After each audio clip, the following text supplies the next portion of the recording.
Yo creo que esta modificación legislativa lo que trata de paliar es un defecto legislativo para que las administraciones públicas puedan ejercer la acción popular por hechos ocurridos en este territorio y que afectan de una manera grave a colectivos amplios. Yo creo que la crisis económica afloró situaciones graves, situaciones indignas que han puesto en la picota a los consumidores, que han hecho que exijan mayor protección y, desde luego, se consoliden sus derechos.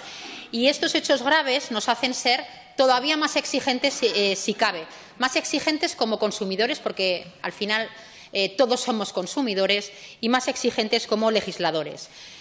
Porque es verdad, como reza la exposición de motivos, las nuevas tecnologías, las nuevas formas de comunicación social, las redes sociales, todos los canales de comunicación social son cada vez más sofisticados y difíciles de controlar, con unas consecuencias terribles como las que hemos visto en los casos más mediáticos como, por ejemplo, los de iDental.